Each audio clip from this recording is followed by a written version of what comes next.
Now, thousands of people have demonstrated in the U.S. city of Minneapolis as part of a major protest against U.S. immigration enforcement agents known as ICE. Now, the protest was part of a wider strike. Organizers say more than 700 businesses across the state of Minnesota closed in solidarity.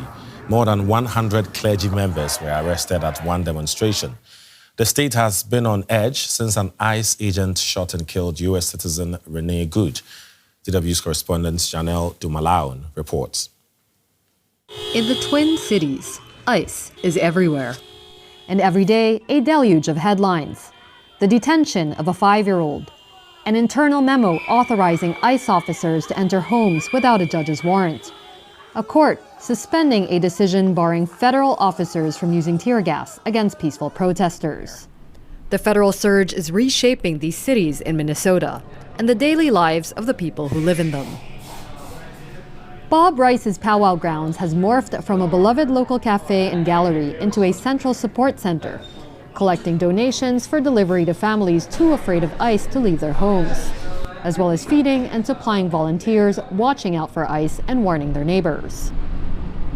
Okay, so this stuff here, we use it for observers. We have first aid kits and hand warmers, foot warmers, hats and gloves and things like that. And we have food here. We have different soups to give to anyone that comes in here. And there's also legal advice to be had here.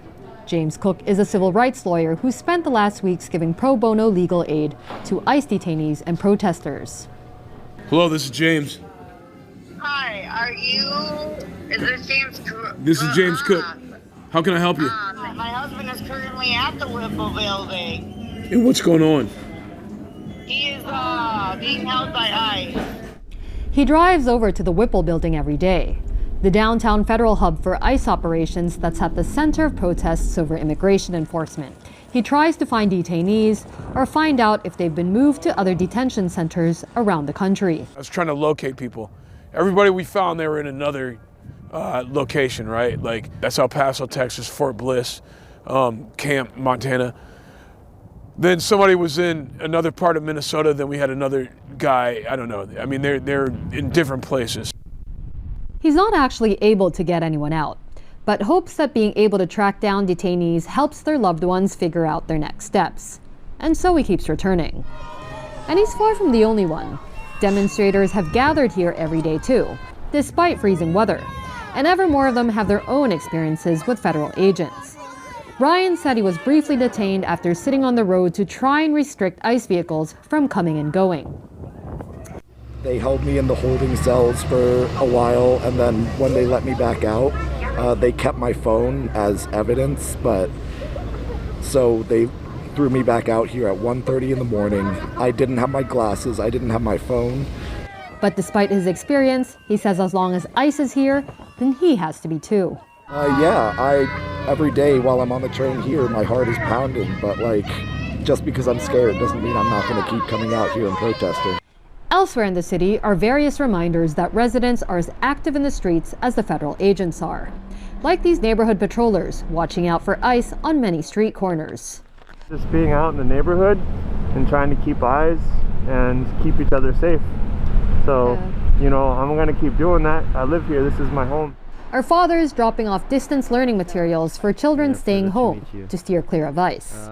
We take them to the kids so they can continue to learn in a safe environment. And another volunteer. Canned fruits, beans, rice. He's delivering groceries on the doorstep of a migrant family in hiding. ICE may be everywhere, but so are the people mounting a resistance to them. And in the standoff, neither side is blinking. With the federal government doubling down and many locals digging in, the endgame is uncertain. Jeanette Sanipatin is an immigration lawyer and director of policy and advocacy at the Coalition for Humane Immigrant Rights of Los Angeles. Welcome to DW.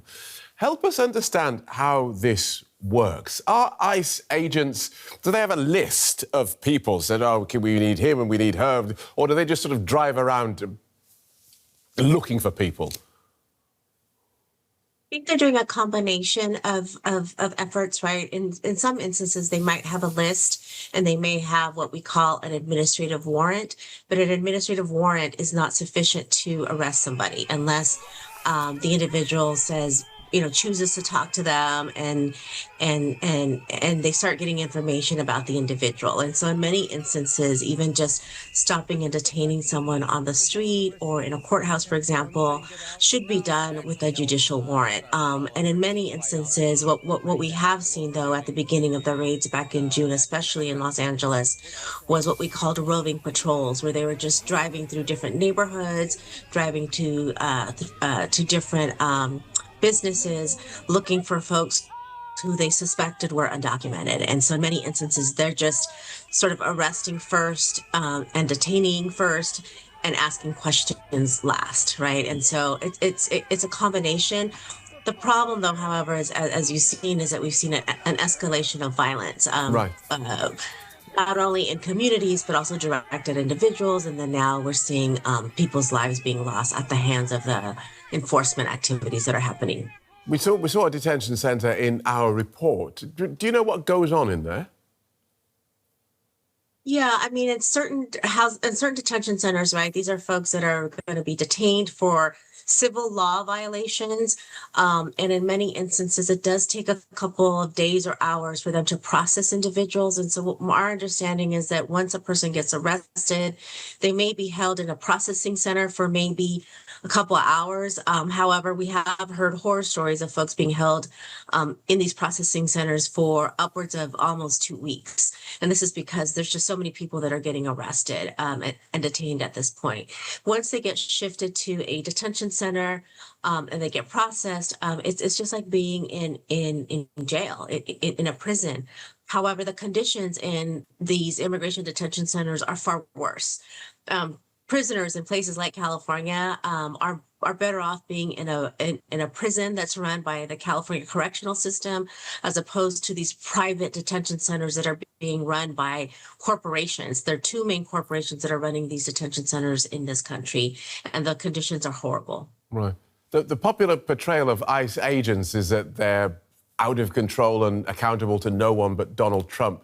But can that really be the case, that the US still has laws, a constitution, a Supreme Court? We do have laws. We do have a Supreme Court. But as you know, this administration is flouting all those laws and trampling on our Constitution. So this is much bigger than just immigration enforcement. This is really a big fight for democracy in our country. And the sooner that more Americans and people worldwide understand what's at stake right now in the U.S., the better, right? Because we really cannot continue to live in fear. We cannot continue to live with this level of violence. And anybody injured or harmed by any of these enforcement activities is just completely unacceptable. You say that ICE agents are flouting the law.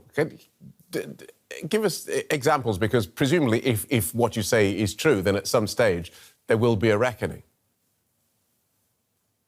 Yes. And so in many instances, like I mentioned, they will arrest and detain first, ask questions later. We've had over 170 U.S. citizens arrested and detained by immigration enforcement up to date, right?